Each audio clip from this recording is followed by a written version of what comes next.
Kwanza kabisa napenda kumshukuru Mwenyezi Mungu, leo tarehe 19 kama tulivyokuwa tumeazimia kwamba tutakuwa na uzinduzi wa mamlaka ya NIDA kuja kufanya huduma katika kata yangu ya Buyuni. Mimi niko hapa kama mwakilishi wa wananchi wote wa kata ya Buyuni. Niliona katika kila fursa ambazo mwananchi wa kata ya Buyuni anataka kwenda kupata, anaulizwa NIDA. Na ukiangalia wanakuja kwako ofisini na kusema, "Mheshimiwa, tunapataje NIDA? Kwenda Mombasa ni shida." Nikaonelea ni vyema kwenda kutafuta fursa hii. Namshukuru Mwenyezi Mungu kupitia mamlaka ya NIDA niliweza kukubaliwa kupitia mratibu wetu ndugu yetu Heri. Namshukuru sana kwa sababu ameratibu vizuri na mpaka leo, ndugu waandishi, nyinyi wenyewe ni mashahidi. Siku ya kwanza toka asubuhi watu wamedamka na tumefanya PA za kutosha, lakini vile vile katika magroup tumeweza kutoa taarifa hii. Naweza kuambia mpaka dakika kwenye magroup na ya PA mtu kuisikiliza kwa makini inakuwa ni shida. Na vile vile mtu akisikia NIDA anachukulia NIDA tu, hawasikilizi kwa umakini kwamba wameelezwa waje na nini. Hapa leo tumeweza kupata changamoto kutokana na watu kutokujua nini stahiki wanakuja kufanya. Kuna wale waliopoteza vitambulisho vyao, sio hapa, ni kwenda kule kwenye ofisi kubwa ambako ni Mombasa kwa nyanda hii ya Ilala, lakini hapa tulikuwa tunaanza kwa wale ambao hawana kabisa NIDA, walishaenda kuomba lakini ikawa bado kuna ucheleweshaji. Na kwa vile wananchi wangu wa kata ya Buyuni wengi wao kama nilivyosema mwanzoni katika matangazo yangu, shughuli zao nyingi ni za hapa, ni wajasiriamali kiwango cha chini milioni 4. Kwa hiyo huwezi kukuta wanaenda mjini ama wapi. Biashara zao ni wakulima, watembezaji tu wa vitu vidogo vidogo. Kwa hiyo unaweza kuwaona, mwandishi wa habari mwenyewe umejionea wananchi wangu ni wa hali gani, lakini ni wale ambao wanapenda maendeleo. Na kwa sababu fursa za 10% kutoka kwa Dr. Samia Suluhu Hassan, Rais wa Jamhuri ya Muungano wa Tanzania, zinahitaji taasisi za fedha. Taasisi ya fedha huwezi kuenda bila kitambulisho cha NIDA. Ndipo nimeenda kuwaelimisha na kuambia NIDA ni kipaumbele. Karibuni sana kata ya Buyuni. Heri Shabani Mvoni, balozi wa NIDA ndani ya wilaya Ilala. Nimeratibu ile zoezi la NIDA ndani ya wilaya Ilala kwa sababu kumsaidia Mheshimiwa Rais Dr. Samia Suluhu Hassan, wananchi wake waliokuwa ndani ya wilaya Ilala waweze kutambulika, wana vitambulisho vya taifa. Zoezi hili lilianza ndani ya wilaya Ilala, jimbo la Segerea, lilianza tarehe 5 mwezi wa Januari. Jimbo la Segerea tumefunga tarehe 16 na leo tumezindua hapa kata jimbo la Ukonga katika kata ya Buyuni na Chanika. Zoezi linaanza leo tarehe 19 itaendelea mpaka tarehe 30. Tunaomba wananchi wote ndani ya jimbo la Ukonga, kata ya Buyuni, kata ya Chanika, kata Zingiziwa, kata ya Pugu, Majoe na kata za jirani msogee hapa kwa ajili ya kupata hizi huduma. Zumuni wananchi wote watambulika na vitambulisho vya taifa. Nawaomba wenye viti wa serikali za mtaa ndani ya jimbo la Ukonga muwatangazie wananchi wenu waje kliniki ya NIDA ya Buyuni na Chanika waweze kupata hizo huduma karibu na makazi yao.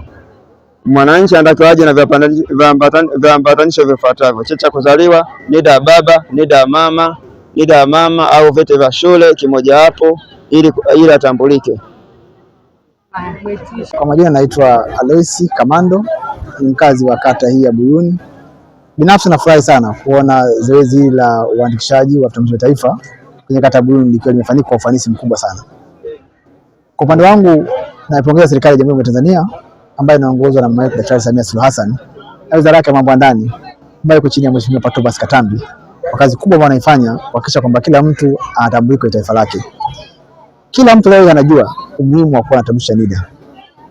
Kwa maana hiyo basi wananchi wameitika na wako kweli kwenye matukio. Binafsi tutashauri ambao hawapo hapo waje kwa wingi ili kufanya ile zoezi la jepesi na kuendana na muda, kwa sababu huduma inafuata pale walipo. Na pengine sasa changamoto ambazo zimejitokeza kuhusiana na zoezi hili ambalo limeanza hivi leo, nini ambayo ama ni changamoto gani ambazo umekutana nazo leo? Changamoto kubwa naona ni uelewa. Miongoni mwa watu wanauelewa mdogo juu ya viambatanisho ambavyo vitakuwa ajinabi. Hii imekuwa ni changamoto kubwa kwa hata kwa waandishi. Anakuja mtu na taarifa nusu hajakamilika. Hilo changamoto kubwa. Lakini kwa upande wa wafanyakazi wa NIDA wako vizuri.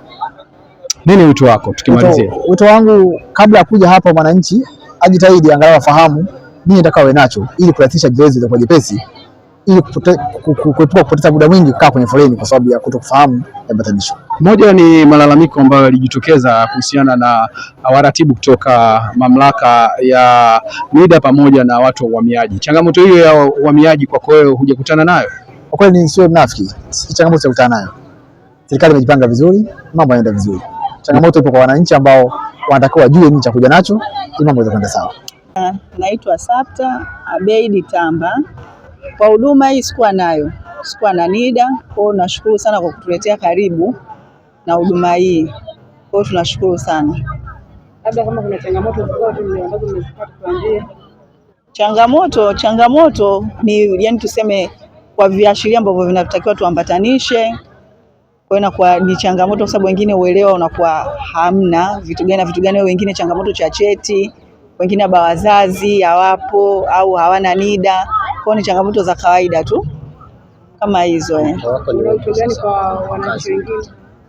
Wito wangu ni kwamba tujitokeze kwa wingi na pia tusikilize yani viongozi wetu au wanaotuongoza kitu gani na kitu gani tuwe navyo ili tukamilishe zoezi letu kwa urahisi.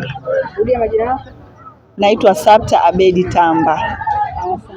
Wa NIDA, ila utaratibu wao kidogo sio mzuri sana kutokana na changamoto. Tumekuja toka saa 10. Tulipofika hapa saa 10 kulikuwa na utaratibu tumefanya sawa, lakini bado wanatuambia kuna process ya muhuri wa uhamiaji. Hao wahamiaji mpaka dakika hii toka mimi saa 10 niko hapa hawajafika mpaka dakika hii. Bado nasubiria hapa nigongee muhuri nirudishe tena fomu wapi wewe nilipopiga picha. Sasa sijajua kwa utaratibu huu walijiandaaje wao wenyewe ili tujue kwa nini wametuweka wananchi afu wao wenyewe bado process zao zilikuwa bado hawajakamilisha. Lakini kwa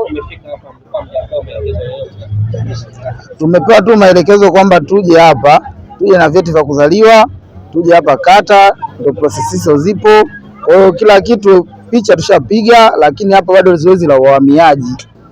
Natoka saa 10 tuko hapa ili kwai tuende tukafanye kazi zetu, wengine si bodaboda na kila siku 10,000 na maana inabidi hapa sasa siku ya leo mimi bosi hata naelewaje. Jina langu ninaitwa Winifrida Rafaeli, natokea eneo hili la Buyuni. Kwa kweli tunashukuru sana kwa serikali yetu kutuletea huduma hii na watu kwa mwitikio umekuwa mkubwa mahali hapa. Tumewahi toka asubuhi saa 10, tumepanga foleni na baadaye walivyokuja watu wa NIDA tumeanza kuhudumiwa na hata sasa hivi huduma inaendelea. Kwa kweli tunamshukuru sana hata diwani wetu Jessica ambaye yuko mahali hapa amekuwa pamoja nasi na ametuahidi kabisa kwamba kila mmoja atapata kitambulisho. Na sisi wengine tulikuwa hatuna kabisa, ametuelewesha vizuri na tupo hapa tunaendelea kusubiria huduma. Na naamini kabisa tutapata huduma wote. rudia majina yako. Majina yangu ninaitwa Winifrida Rafaeli Edward Pazia. Haya, asante.